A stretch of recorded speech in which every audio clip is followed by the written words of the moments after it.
Bismillahirrahmanirrahim. Assalamualaikum warahmatullahi wabarakatuh. Alhamdulillahirabbil alamin wassalatu wassalamu ala nabiyina Muhammad wa ala alihi washabbihi ajmain. Amma ba'd. Alhamdulillah, kita bersyukur kepada Allah Subhanahu wa taala. Kita mohon pengampunan Allah Subhanahu wa taala atas segala dosa kesalahan kita. Kita mohon perlindungan Allah Subhanahu wa taala daripada kejahatan diri kita sendiri. Insya-Allah taala pada sesi tazkirah kita pada kali ini kita akan lihat kepada surah Al-Mu'minun, mula daripada ayat yang ke-54. Surah Al-Mu'minun, surah ke-23, ayat 54, muka surat 345. A'udzu billahi minasyaitonir rajim. Fadharhum fi ghamratihim hatta hin.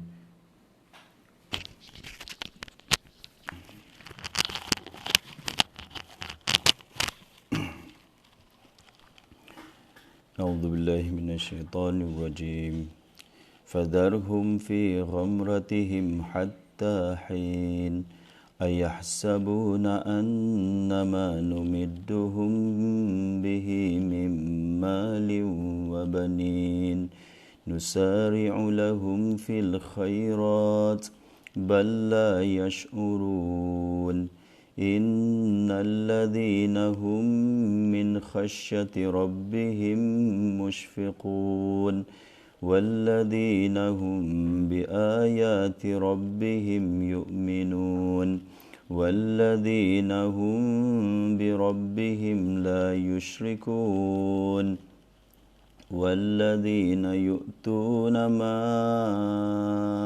آتوا وقلوبهم وجلة أنهم إلى ربهم راجعون أولئك يسارعون في الخيرات وهم لها سابقون لا نكلف نفسا إلا وسعها ولدينا كتاب ينطق بالحق وهم لا يظلمون. صدق الله العظيم. Allah Subhanahu wa taala pada ayat ini, pada dua ayat ini Allah beberapa ayat yang kita telah baca ini memperingatkan kita tentang keadaan dua golongan. Satu golongan adalah orang yang tidak beramal, tapi mereka terpedaya dengan kehidupan dunia, kesenangan dunia ini. Lagi satu adalah mereka yang beramal. Dua golongan manusia. Ini sebagaimana kita lihat dalam ayat yang ke-54, perintah ini ditujukan kepada Rasulullah sallallahu alaihi wasallam. Fadharhum, tinggalkanlah, biarkanlah mereka. Ini ditunggu, wahai Rasul, wahai Rasulullah sallallahu alaihi wasallam, tinggalkan mereka. Mereka ni siapa? Ni orang-orang kafir, orang-orang keras, yang keras kepala, yang tak mahu menerima kebenaran. Maka biarkanlah mereka, biarkan mereka dalam apa? Fi ghamratihim, tenggelam dalam kebodohan mereka. Ada yang tafsirkan dalam kebodohan mereka, ada yang tafsirkan dalam kesesatan mereka. Hatta hin, sampai ke suatu masa. Biar mereka. Kamu wahai Rasul, teruskan perjuangan kamu, teruskan tabligh kamu, teruskan dakwah kamu, biarkan mereka, tinggalkan mereka tenggelam dalam kebodohan kerana tidak menerima dakwah kamu itu. Jadi Allah SWT mengancam mereka, menemplak mereka. Di sini ayat ini, ayahsabuna, adakah mereka menyangka? Ini orang-orang kafir tadilah, orang-orang kafir yang yang keras kepala itu. Di sini Allah kata, adakah mereka menyangka annama numidduhum, bahawa apa yang kami numiddu, madda, panjangkan atau berikan kepada mereka, mimmalin wa banin, berikan kepada mereka dari harta dan anak pinak itu. Di sini sangkaan mereka apa? Sangkaan mereka, orang-orang kafir ni, sangkaan mereka diberi harta, anak-anak, kekayaan, kemewahan ni, ini menunjukkan Allah Subhanahu Wa Taala sayang kepada mereka, Allah redha mereka. Kalau Allah tak sayang, takkan dia beri kita harta, dia beri kita kebaikan. Jadi mereka bila mendapat kebaikan, nikmat, segala kebaikan duniawi lah, kita kata kebaikan duniawi, dilapangkan rezeki mereka dan ditambah harta mereka ni, mereka merasa bahawa Allah Subhanahu Wa Taala rida dengan mereka dan Allah cinta kepada mereka, Allah sayang dengan mereka. Ini mereka tertipu dengan harta mereka, dengan anak pinak mereka. Jadi Allah Subhanahu Wa Taala menemplak mereka. Adakah mereka menyangka bahawa apa yang kami berikan kepada mereka dari harta benda dan anak pinak mereka itu nusari'u lahum fil khairat, bermakna dengan demikian kami segerakan untuk mereka kebaikan. Jadi adakah mereka sangka kami redha dengan mereka, kami cinta dengan mereka dan kami hendakkan kepada mereka kebaikan. Jadi nustari kami lakukan, kami beri kepada mereka kekayaan. Ini berarti kami redha dengan mereka, kami suka dengan mereka dan kami hendakkan kepada mereka kebaikan. Balla yash'urun, tidak, Allah kata sini tidak, bahkan mereka tidak menyedari hakikat sebenarnya. Itu kata ulama, ini adalah kalau dalam istilah kita istidraj. Istidraj itu seorang itu dia dia buat maksiat dan dia diberi nikmat. Sebab itu orang-orang soleh ni dia cakap kalau kita nak ukur bagaimana pandangan Allah Subhanahu Wa Taala terhadap kita ni, kita lihat kalau kita dalam keadaan maksiat, makin bertambah lagi, makin bertambah harta kita, gaji naik, bonus dapat, allowance makin bertambah, sedangkan kita dalam maksiat, itu bukan nikmat, itu adalah istidraj. Itu Allah nak menambahkan kita, nauzubillah, kita mohon dijauh.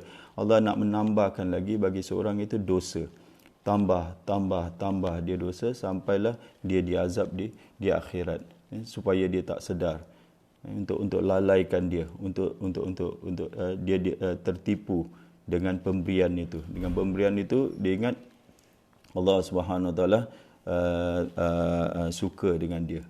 Manusia biasalah kalau kita sesama manusia, kalau bos kita atau bapa kita beri kita lebih daripada adik-beradik kita,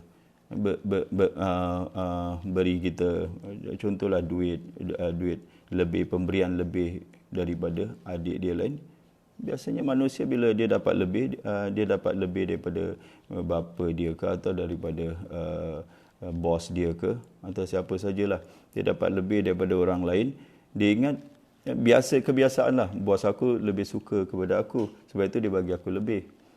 Bapa aku lebih suka kepada aku, sebab itu dia bagi aku lebih. Anak-anak lain dia bagi kurang. Jadi dia samakan macam gitu pula dengan Allah Subhanahu Wa Taala. Dia ingat Allah bagi lebih kepada dia, Allah lebih suka kepada dia daripada yang lain.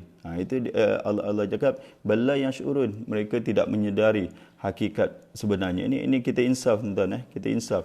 Kalau kita dalam semua kita rata-rata lah, kalau tuan-tuan dah boleh buka internet, dah boleh buka handphone, dah boleh dah ada laptop, semua tu dah mewah lah, dah kira dah mewah lah. Biasa orang kalau tak mewah ni, internet pun tak ada, line internet pun tak ada. Kalau kita dah ada internet ni, dah mewah. Jadi dengan kemewahan yang kita ada ni, ada yang ada kereta, bukan satu, kadang dua kereta, ada yang ada rumah, bukan satu rumah, dua tiga rumah. Kalau di Malaysia ni biasa ajalah, kalau satu rumah itu kita apa ni, tak biasalah kalau satu rumah. Biasanya orang ada sini memiliki lebih daripada satu rumah. Itu dah kira mewah sangat. Ada orang di benua lain tu makan pun tak ada. Kita nak sarapan apa saja. Kita pagi ni nak makan apa saja. Choose saja, pilih saja. Kita jadi dengan penuh kemewahan. Apakah dengan kemewahan ni semua yang kita dapat, kita masih lagi meneruskan dengan maksiat ataupun kita kata melanggar perintah Allah Subhanahu Wa Taala, tak taat kepada Allah Subhanahu Wa Taala.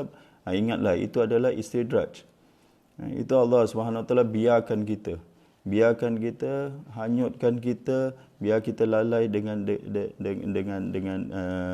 kemewahan, kemewahan TV sebesar-besar, semuanya besar-besar. Oh, tapi dalam keadaan maksiat. Kita cakap kalau dia beramal soleh lain lah. Kalau bagi orang beriman, benda-benda ni semua untuk dia gunakan untuk mencari akhirat. Tapi orang ni memang dia nak cari dunia, semata-mata dunia, dan lupa kepada Allah Subhanahu Wa Taala. Bila dia lupa kepada Allah Subhanahu Wa Taala, di sini Allah kata sebenarnya kami tak nak bagi dia dunia ni, tak ada nilai di sisi Allah Subhanahu Wa Taala. Kata Rasulullah sallallahu alaihi wasallam, kalau dunia ni bernilai lebih daripada lalat, tentu dia tidak akan diberi makan orang-orang kafir pun. Dunia tak ada nilai bagi Allah. Allah beri siapa yang nak dunia, Allah Subhanahu Wa Taala beri. Tapi di akhirat Allah takkan beri macam Allah Subhanahu Wa Taala beri di dunia. Jadi ni satu golongan yang terpedaya, yang tertipu dengan pemberian Allah Subhanahu Wa Taala. Mereka tak melakukan amal soleh, mereka tidak beriman, tak melakukan amal soleh, dan mereka rasa tentram, mereka rasa tenang. Mereka tak melakukan amal soleh dan mereka rasa tentram aja. Kata ulama, bezanya orang beriman dengan orang yang tak beriman, ataupun bezanya orang mukmin dengan orang munafik. Orang munafik ni dia buat amal yang jahat, amal dia tak soleh, amal yang buruk, tapi dia tenang. Sedangkan orang Islam, orang beriman, dia melakukan amal yang soleh, hati dia tak tenteram. Kita lihat di sini golongan kedua ni. Golongan kedua yang beramal soleh. Allah Subhanahu Wa Taala sifatkan mereka. Ada 4 sifat, tuan-tuan. 4 sifat ni penting sekali. Dalam Quran ni adalah tips, kita kata poin-poin untuk kita betul-betul renungkan, ambil pengajaran. Kita ambil pengajaran macam mana nak mencontohi, nak mengamalkan sifat-sifat ni. Ini kita nak amalkan sifat dia. Sifat dia nak kita amalkan. Pertama, innal ladzina hum min khasyati rabbihim musyfiqun. Sesungguhnya orang yang takut, min khasyati, yang sentiasa takut kepada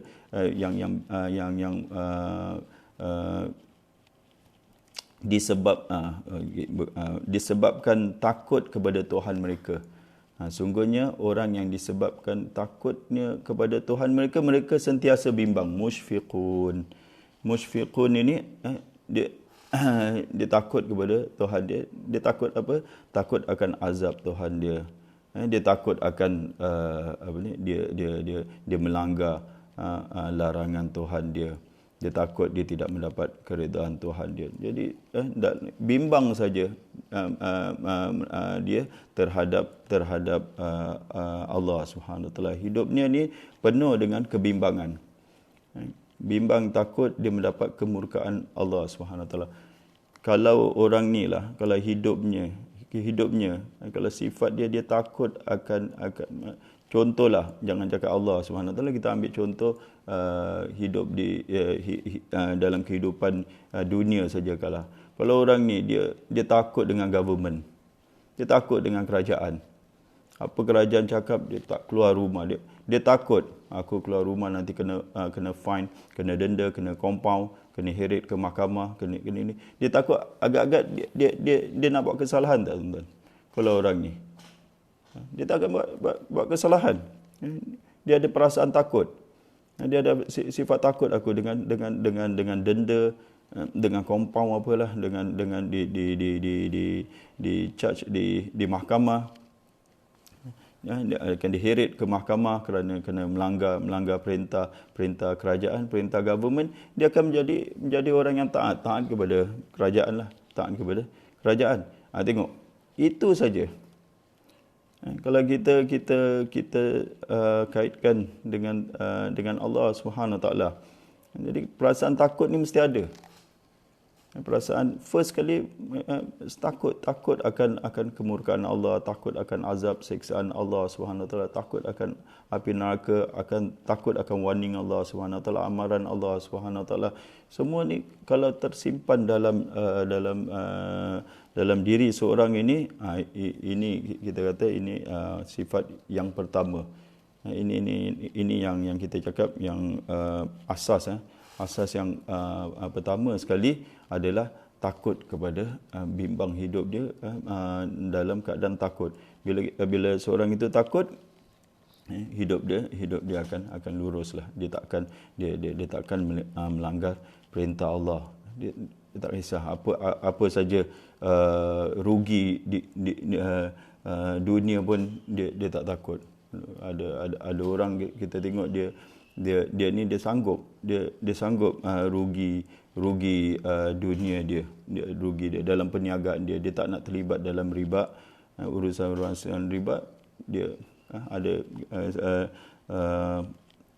Azmil Allah yarhamah Azmil Mustafa yang pelakon Haji Azmil tu, Mustafa tu, bila dia bertaubat, bila dia hijrah lah, bila dia hijrah kembali, dia cakap dia kena hilangkan 1 juta, tuan-tuan. Itu 1 juta. Dia kena lepaskan daripada harta-harta dia. 1 juta. 1 juta, bayangkan. Tapi bagi orang yang ada perasaan takut kepada Allah Subhanahu Wa Taala, tak ada masalah. Dia tinggal, dia lepaskan. Dia kerugian yang kita kata. Kerugian 1 juta pun tak ada apa-apa bagi dia. Tengok ni contoh. Dan bila saya duduk dengan dia, saya rasa kecil sangat. Saya rasa kerdil sangat kita. Dia ni walaupun kita kata bekas pelakon ini, tapi dengan kesolehannya, dengan keikhlasan yang keluar daripada mulut dia, cakap dia ni, kita sendiri yang rasa ni kita macam bodoh, macam tak tahu tentang iman, tak tahu tentang Islam, tak tahu tentang. Tengok orang ni salah satu sifat yang orang yang takut kepada Allah Subhanahu Wa Taala. Jadi itu sifat yang pertama. Sifat yang kedua, walladzina hum biayati rabbihim yu'minun.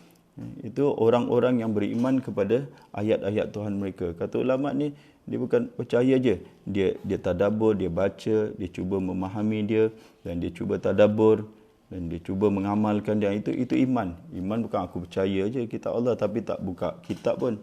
Bukan itu. Engkau percaya tak dengan Al-Quran? Percaya, tapi tak buka Al-Quran. Macam mana percaya dengan Al-Quran? Al-Quran suruh Iqra, tak percaya tak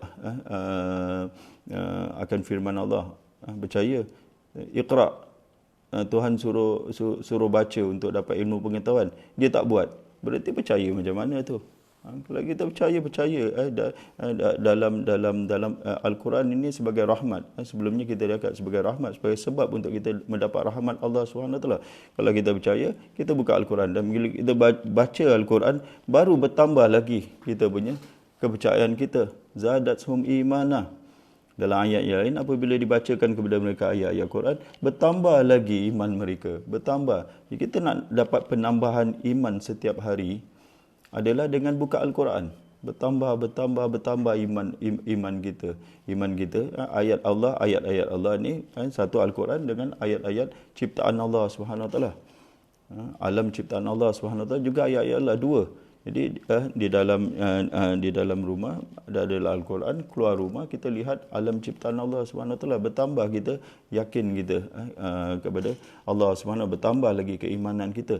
Jadi sifat yang kedua ni orang yang percaya, orang yang yakin, orang yang membaca Al-Quran, orang yang tadabbur Al-Quran, orang yang amalkan Al-Quran. Itu walladzina hum biayati rabbihim yu'minun. Kedua, sifat yang kedua. Sifat yang ketiga, walladzina hum birabbihim la yusyrikun.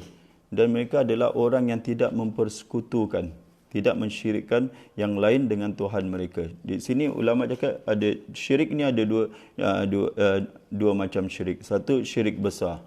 Syirik besar, dan satu syirik kecil. Syirik besar ini termasuk memuja-muja selain daripada Allah, meminta tolong kepada jin, setan, kepada arwah-arwah. Itu termasuk syirik yang besar. Itu syirik yang besar. Syirik yang kecil itu adalah riak. riya, ujub. Jadi sum'ah, itu syirik kecil. Lakukan sesuatu itu untuk mendapat pujian manusia. Jadi mereka ni orang yang jauh daripada syirikkan sesuatu itu dalam amalan mereka, dalam syirik besar maupun syirik kecil. Mereka jauh. Syirik kecil ni kata Rasulullah, sesungguhnya perkara yang aku paling takut akan kalian adalah asyirku al-azghar, syirik yang kecil ni atau syirik yang tersembunyi. Syirik kecil saja Rasulullah cakap aku paling takut, apalagi syirik besar. Kadang orang kita ni syirik besar ni macam tak ada apa-apa pula. Jumpa-jumpa bomo, main matera-matera, berdoa kepada selain daripada Allah ni tak ada apa-apalah, rasa macam tak ada apa-apa.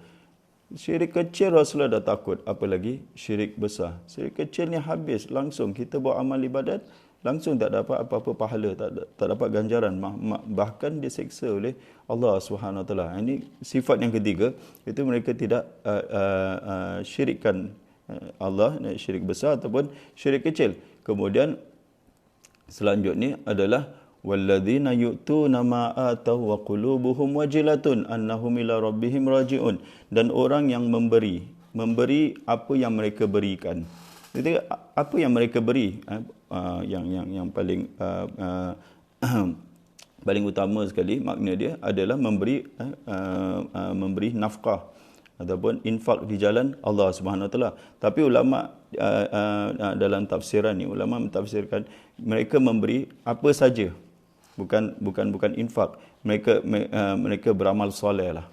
Dia memberi apa saja yang mereka kerjakan, mereka berikan. Terutamanya adalah infak di jalan Allah Subhanahu Wa Taala. Dan kemudian apa saja, solat, puasa, zakat termasuklah, zakat, haji, apa saja yang mereka berikan, korbankan untuk Allah Subhanahu Wa Taala. Di sini Allah sifatkan mereka ni dalam keadaan apa? Wa qulubuhum wajilah. Sedangkan hati mereka gemetar, takut. Wajilah ni macam takut juga. Hati mereka ni takut. Takut apa tuan-tuan? Dia dah buat baik ni. Dia dah buat baik, lalu dia rasa takut. Dia takut tak diterima amalan mereka. Dia takut amalan mereka tidak diterima oleh Allah Subhanahu Taala. Dia takut banyak kekurangan dalam amalan mereka. Dia takut amalan mereka ni tak diterima. Macam kita solat tuan-tuan. Bila kita bagi salam, Assalamualaikum warahmatullahi, Assalamualaikum warahmatullahi, first kali kita ucap apa? Alhamdulillah, tak ada Allahu Akbar, tak ada. Astaghfirullah. Kita ucap astaghfirullah. Kita minta pengampunan Allah Subhanahu Taala. Kenapa kita minta ampun? Tadi kan buat solat. Solat ni satu amalan yang besar, yang baik. Kita ucap astaghfirullah kerana banyak kekurangan tuan-tuan, dalam malu kita dengan amalan kita. Sedang bersendirian dengan Allah, sedang berbisik-bisik, fikir benda-benda lain, teringat dengan seseorang, macam menduakan Allah lah. Awak sedang berbual, mulut sedang cakap dengan Allah, fikiran ingat orang lain pula, ingat si fulan. Kadang orang tu yang kita fikir ni tak ada, bukan kawan kita, bukan orang yang kita sayangi, bukan, kita pun tak ada kena-mengena dengan dia pula yang kita ingat. Allah yang kita bercakap ni kita tak ingat. Sedangkan aqimis salata li dzikri, dirikanlah solat untuk ingat aku. Tapi kita pula ingat orang lain. Allah takut. Allah terima tak amal kita ni, kita takut. Nampak macam kurang adab lah. Biadab lalai je. Macam berbual dengan Allah tapi fikiran ke lain. Macam kalau kita berbual dengan anak kita, dia sibuk dengan handphone dia. Dia kata, kau berbual dengan aku tapi sibuk dengan handphone. Tengok handphone, lalai tengok handphone. Kita pun tak suka. Sebab itu solat, kalau ingat benda lain, namanya makruh, dibenci oleh Allah Subhanahu Taala. Jadi kita takut solat kita diterima ke tidak. Kita bantu orang yang susah, kita takut sama ada kita buat tu riak ke tidak, sama ada ada unsur-unsur riak ke atau apa saja. Itu yang kita takut. Ada sebuah hadis, Aisyah radhiyallahu anhu bertanya kepada Rasulullah ni. Aisyah, dia nak faham ayat ni, dia tanya kepada Rasulullah sallallahu alaihi wasallam tentang ayat ni. Apa yang dimaksudkan ayat, dia tanya Rasulullah, apakah yang dimaksudkan ayat ni, orang yang berzina, orang yang minum arak, ataupun orang yang mencuri, kerana dia takut akan siksaan Allah. Dia dah buat perkara itu, lepas tu dia takut akan siksaan Allah. Rasulullah cakap tidak, bukan itu ya bintal Abi Bakrin, wahai ya bintal Siddiq, wahai putri As-Siddiq. Rasulullah panggil dia wahai anak perempuan As-Siddiq. Bukan itu yang dimaksudkan dalam ayat ini. Adalah orang yang mengerjakan solat, orang yang berpuasa, orang yang infakkan hartanya, namun dia takut kalau amalan amalan yang dia lakukan itu termasuk amalan yang tidak diterima oleh Allah Subhanahu Wa Taala. Itu perasaan takut. Dia dah berpuasa. Ulama, dia 6 bulan sebelum bulan puasa dia doa agar dipertemukan dengan bulan Ramadan. 6 bulan sebelum bulan Ramadan. Dan 6 bulan selepas bulan Ramadan, doa mereka agar Allah Subhanahu Wa Taala menerima amalan mereka pada bulan Ramadan. Setiap malam mereka berdoa kepada Allah agar Allah terima. Kita kadang confident sangat Allah terima. Nabi Ibrahim, Allah perintahkan baginda sallallahu alaihi wasallam untuk mendirikan Kaabah dengan anak dia. Ini perintah Allah dan dia lakukan perintah Allah. Dia tak ada orang pun. Dia 2 orang aja dengan Nabi Ismail. Buat perintah Allah Subhanahu Wa Taala. Dalam waktu itu, Rabbana taqabbal minna, wahai Tuhan kami, terimalah amalan kami. Takut dia. Kalau Allah tak dengar, taqabbal minna innaka antas samiul alim, wa tub alaina dan kami bertaubat, terimalah taubat kami. Tengok, mereka takut kalau Allah Subhanahu Wa Taala tidak menerima amalan mereka. Jadi empat sifat ni. Kalau seorang itu satu takut. Ini 4 ni power. Kalau seorang ini ada, kata Imam Razi, kalau 4 sifat ni ada, dia maqam dia tinggi sangat. First, dia takut akan Allah Subhanahu Wa Taala, takut akan siksaan Allah Subhanahu Wa Taala. Kemudian dia beriman kepada ayat-ayat Allah.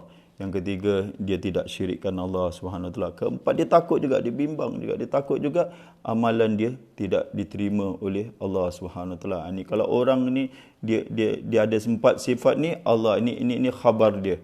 Tadi mubtada', 4 sifat tu mubtada', ni khabar dia. Ulaika, dia punya predikat dia. Tadi subjek dia, ni predikat dia.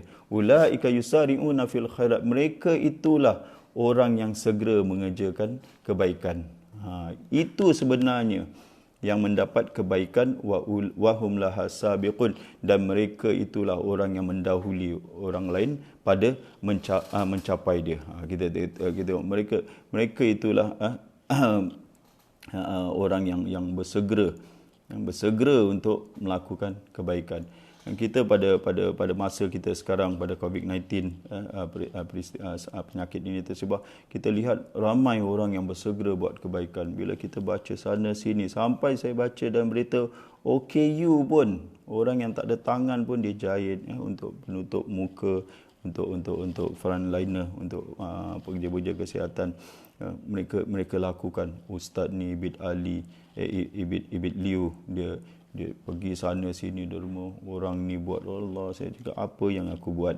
Kita tak buat apa-apa pun. Mereka segera, kita rasa macam macam down lah. Mereka ni orang yang segera sangat dalam berbuat kebaikan dan pantas dan mendahului orang lain untuk nak orang cakap apa nak cakap apa bukan nak sedapkan hati kita lah, untuk nak sedapkan hati kita lah. Ayat seterusnya, la nukallifu nafsan illa usaha, kami tidak memberatkan seseorang itu melainkan apa yang terdaya. Kita tak terdaya, tuan. Kalau kita tak terdaya, kita buatlah apa yang terdaya, apa yang kita boleh buat. Kalau kerajaan sini cakap kau duduk rumah tu dah bagus tu, tak keluar rumah, tak ini dah bagus, duduk rumah lah. Kalau kita dengar cakap kerajaan, kita duduk rumah, buat apa yang terdaya. Kalau kita boleh mengajar dengan through internet ke apa, kita through FB sekarang ni, buatlah. Tuan-tuan boleh belajar, boleh buat apa saja, buatlah apa yang terdaya. Buatlah apa yang terlayak. Allah tidak beratkan kita melainkan apa yang kita mengikut kesanggupan kita. Waladaina kitabun yantiqu bil haq, dan di sisi kami ada kitab. Kitab ni Lauh Mahfuz, kitab suratan yang menyatakan segala-galanya dengan benar. Wahum la yuzlamun, dan mereka tidak dianiayai. Itulah sedikit tazkirah kita tentang golongan sifat-sifat yang kita nak ambil ni adalah satu, jangan kita terpedaya dengan kemewahan, kesenangan yang Allah SWT kurniakan kepada kita. Kita tak tahu sama ada di istidraj ataupun dia nikmat daripada Allah SWT. Jangan kita terpedaya. Itu yang pertama. Yang kedua, ada 4 sifat yang baik, 4 sifat yang agung yang Allah bagi tips lah untuk kita dalam beramal. Mesti ada 4 sifat-sifat untuk kita menjadi orang yang beramal, dapat ganjaran di sisi Allah Subhanahu wa taala. Wallahu a'lam bissawab. Aqulu qouli hadza astaghfirullahal azim li wa lakum. Wassalamualaikum warahmatullahi wabarakatuh.